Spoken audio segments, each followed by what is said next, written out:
While you may love Bath & Body Works, there's a lot you don't know about this global brand of scents, soaps, body sprays, and more. Long story short, the way to the top hasn't been all juniper and plumeria.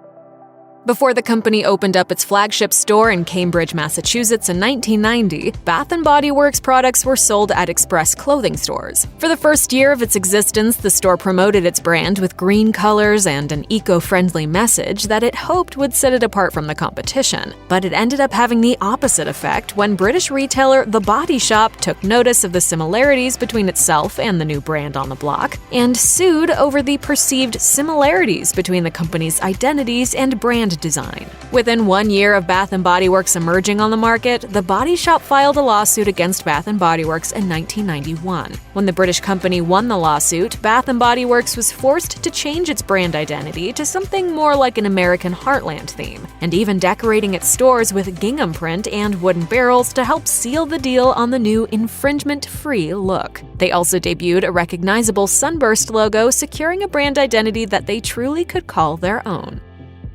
Bath & Body Works may have been originally sold at Express, but the style the two brands cultivated was definitely a little mismatched. In an attempt to strengthen their own image as a company, Bath & Body Works executives reportedly created a fictional character named Kate, who aimed to personify the kind of sensibilities the company wanted to establish in consumers' minds. In the Tumblr blog BBW Heartland, a former store employee divulged the origin story of the mythical founder, as it was told to her by her former manager. The blogger wrote, "Kate grew up on a farm in the Midwest and loved to make her own beauty products using the natural ingredients she found around the farm. She went to college and majored in biology so she could learn more about the beneficial properties of these natural ingredients. When she graduated, she decided to open up her own store to sell her homemade natural beauty products." She also said that during the Kate era, store employees were told they should always ask themselves what Kate would do when it came to everything involving their jobs. If Kate wouldn't have done something, they should not do it either. Stores were also decorated to supposedly resemble Kate's house, all of which is pretty amusing since the mysterious woman herself was apparently never anything more than a marketing trick.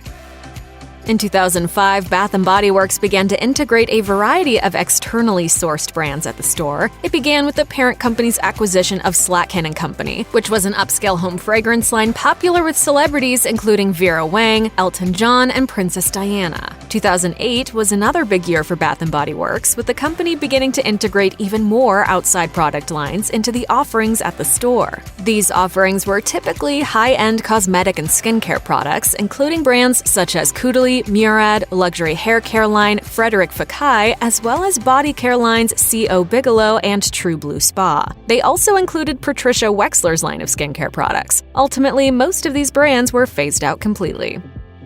Ask anyone who grew up in the 90s and they'll probably tell you a story about leaking plumeria body spray all over their backpack, or about that girl who always smelled like sun-ripened raspberry. But these memories probably aren't recent. Over the years, Bath & Body Works has discontinued many of their most iconic fragrances for the sake of bringing new ones in. While those scents were gone, they were never forgotten. According to Glamour, the brand relaunched some old favorites in 2015, including Country Apple, Cucumber Melon, Juniper Breeze, Pearberry, Plumeria, and White Tea and Ginger. The idea turned out to be a good one, and the following year, the company aimed to bring back even more old favorites from the vault, including Peony, Sun-Ripened Raspberry, Freesia, Brown Sugar and Fig, Mango Mandarin, and Cotton Blossom. These products were available as shower gels, body creams, and body lotions, as well as fine fragrance mists, which back in their heyday were sometimes advertised as body splashes.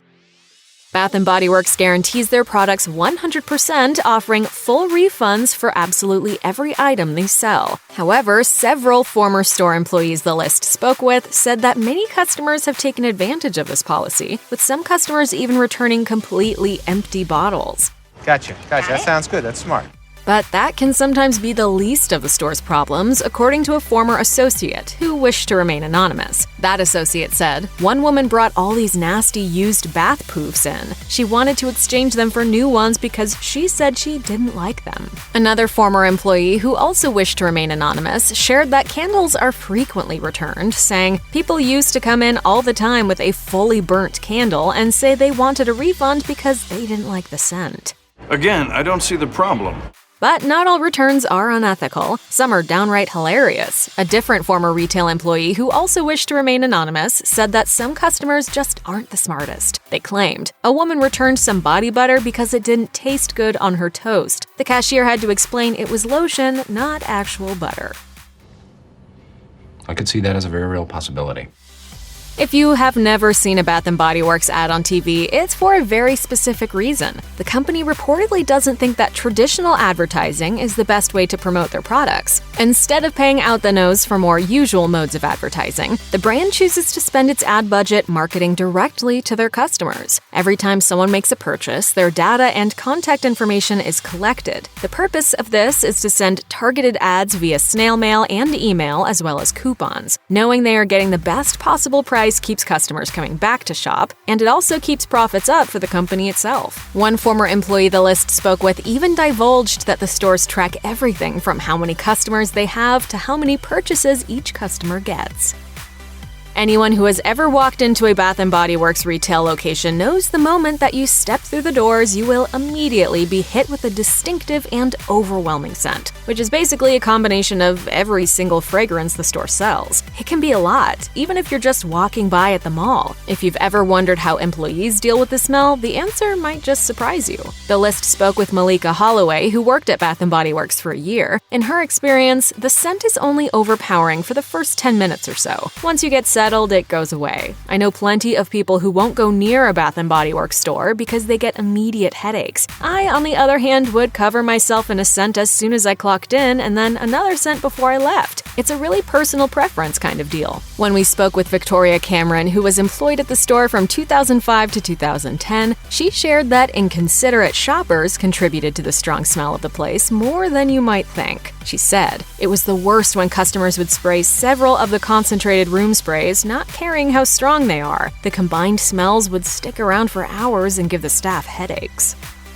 A former employee revealed in a Reddit Ask Me Anything thread that Bath & Body Works will always give you a coupon as long as you ask, even if you aren't being entirely truthful. As that poster claimed, there are always $10 off $30 purchase coupons we can use. If you don't have one, all you have to do is go in, fill up your bag with $30 worth of stuff, go to someone and say you had completed a survey for a coupon, but you forgot it. According to the post, while you're not guaranteed to get the coupon, you're more likely to get it than you might think, mostly because the store doesn't want to lose out on a potential sale. Cost-cutting expert The Crazy Coupon Lady has also found tons of coupon hacks. For example, you can use coupons on sale items, but valid coupons and sales don't overlap most of the time. However, because the store allegedly offers a 3-day grace period on expired coupons, she explained that you can use an expired one to get the highest discount possible.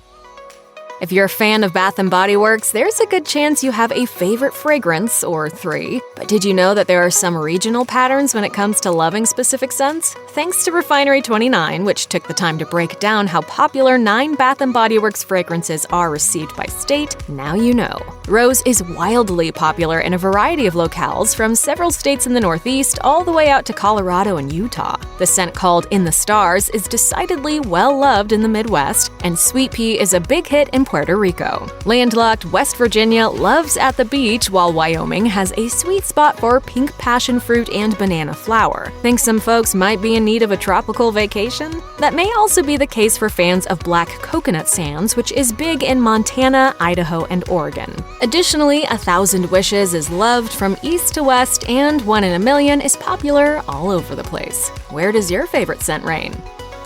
Despite 50 store closures in the United States in 2020, Bath & Body Works still has well over 1,000 locations across the United States and Canada, with plans to add more in the future. But those aren't the only brick-and-mortar locations where you can shop for the company's products, as they also have several locations scattered throughout the world. If you're in Europe, you can stop by a Bath & Body Works in Poland, Italy, Russia, or Turkey. It looks like the brand is even more popular in the Middle East, as they have stores in a handful of countries, from Jordan to Saudi Arabia to Kuwait. If you're traveling to Latin America, you can shop at Bath & Body Works stores in 9 countries, and in Asia, you'll find 7 locations, including in Singapore, Thailand, and India. Finally, if you're in the land down under, fear not. There are plenty of Bath & Body Works outposts dotting the landscape in Australia.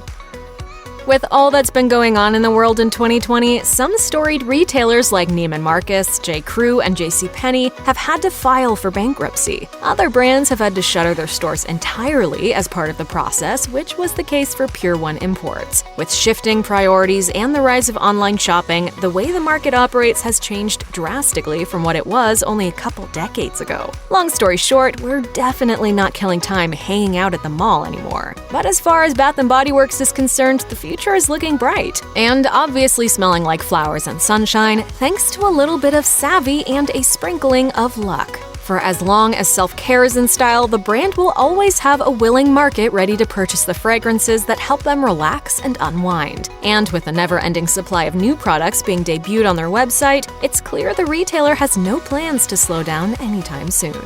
Check out one of our newest videos right here. Plus, even more list videos about your favorite retail brands are coming soon. Subscribe to our YouTube channel and hit the bell so you don't miss a single one.